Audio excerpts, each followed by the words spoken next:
Hello, Cancers, and welcome to your horoscope for the upcoming month, December 2023. If you are new here, welcome.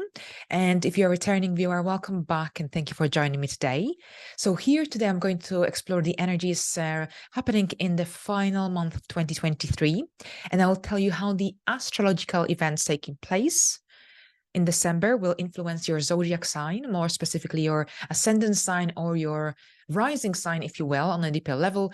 You can watch it for your moon sign and sun sign if you wish as well, but always prioritize your rising sign. I follow Western astrology and tropical zodiac, so welcome. Now, here in December, we've got both Jupiter and Neptune stationing direct and Mercury stationing retrograde. So there is this forward momentum, but at the same time, some aspects of life will also slow down.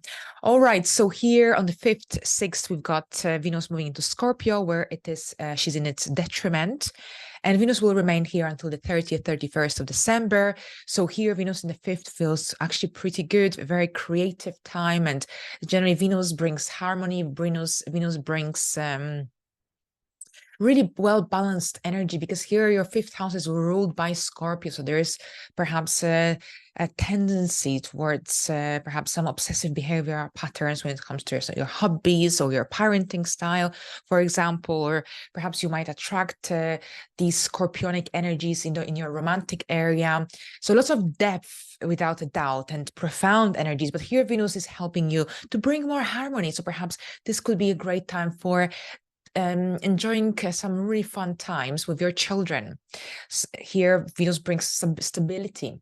Venus brings harmony. So this could be a really fruitful time with your children.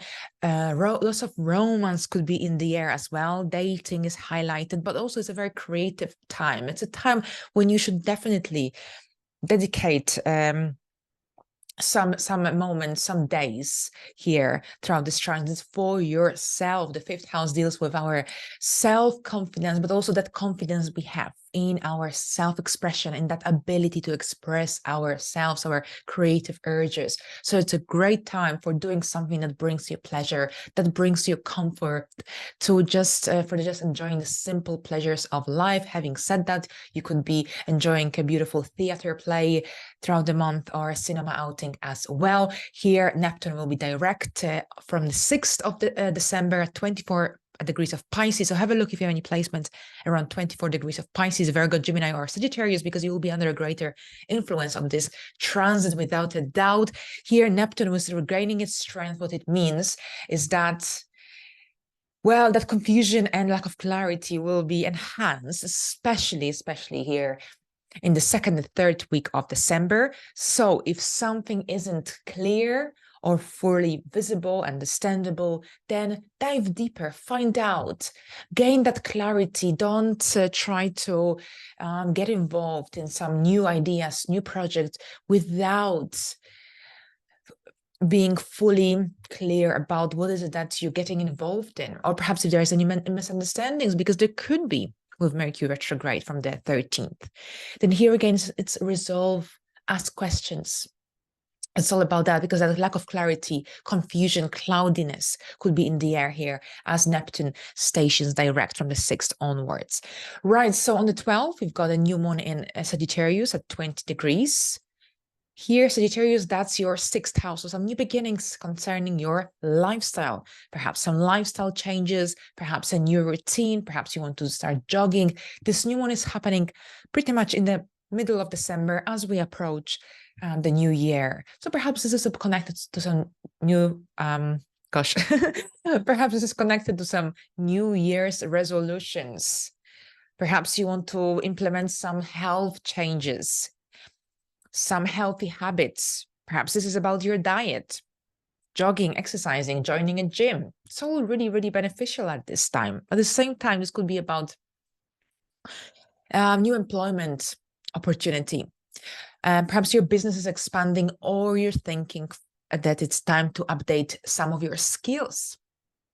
And speaking of updating, here Mercury will be retrograde from the 13th and it will end its retrograde in Sagittarius. So you might be thinking about here your skills, the skills that you use to help others, that you use in your business, at your work, in your career. Perhaps if something needs to be refreshed, or if you need to update some of your skills or your equipment, then this retrograde is great for doing so. So reviewing, updating, re-evaluating. So here the retrograde begins on the 13th. It will last until the 2nd of January 2024. The pre-shadow period starts on the 25th of November. It ends, the post-shadow period ends on the 21st of January. So remember that the pre and the post-shadow period is also significant because it can bring some Mercury retrograde themes as well.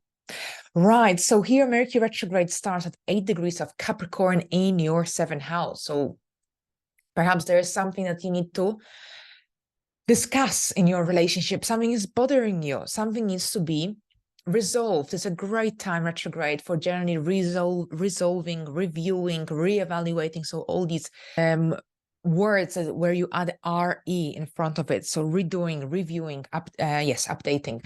And this is concerning some relationships. So perhaps you'll be renewing some contracts as we end the year. You could be signing documents, but anything to do with redoing, reviewing is okay. Anything brand new here, think twice, because Mercury retrograde brings that cloudiness. It's Mercury rules our mind, rational thinking. When it's retrograde, things are not functioning in the usual way. There is that mental confusion, perhaps lack of clarity. Similar effect to Neptune, actually. When Neptune is triggered, Mercury square Neptune, Mercury retrograde, similar theme.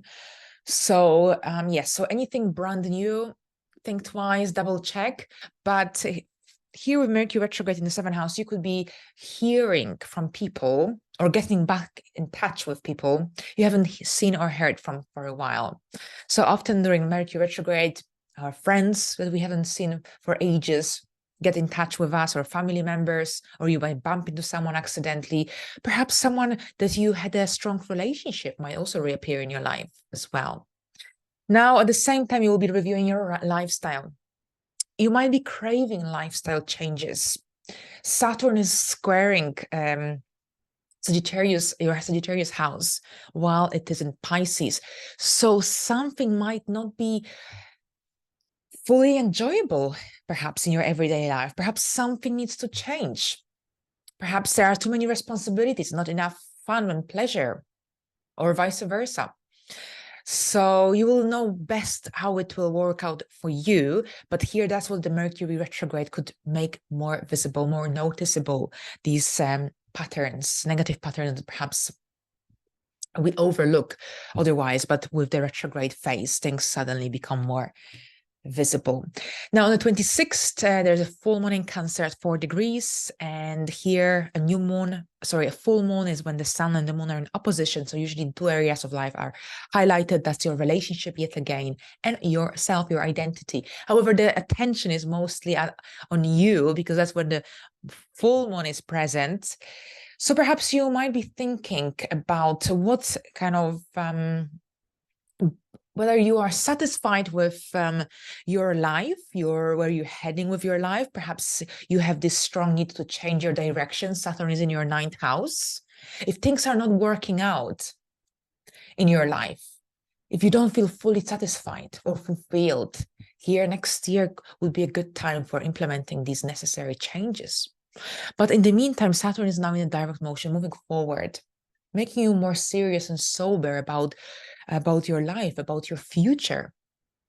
At the same time, Mercury retrograde is kind of prompting you to review some of your habits, routines, for example, connections, relationships. And here the full moon comes. You could be letting go, releasing some negative energies, and letting go of perhaps something that outlived its purpose in your life. Now, I think this full moon is connected to the new moon we had in June, July 2022. So perhaps during this time, you could be also dealing with a theme that started back in June, July 2022. A full moon is all about having this full clarity a heightened awareness as well. At this point, Mercury is still retrograde.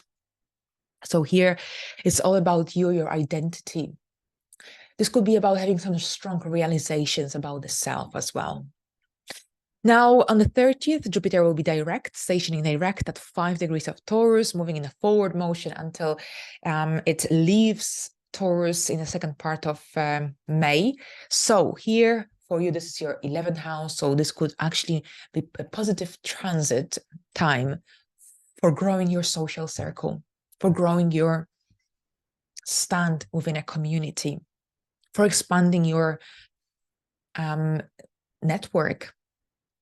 So it's all about friendships, connections, your involvement in group activities, or perhaps you'll be working for a larger organization, for example, if you're changing your job next year with that solar eclipse in Aries, if you're moving into a different department, whatever it is here, Jupiter could produce some opportunities for working either in a larger place, larger organization, or perhaps this could be about a greater participation in workshops, group events. Perhaps it could be some business networking events which you'll enjoy in the first quarter of 2024, which will be very beneficial for you because you will be attracting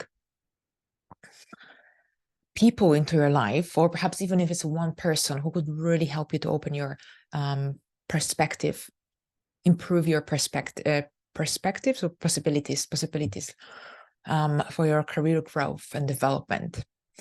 Right, so I think that's what I've got for you today. Cancers, thank you very much. I wish you a pleasant month, and until the next time, bye for now.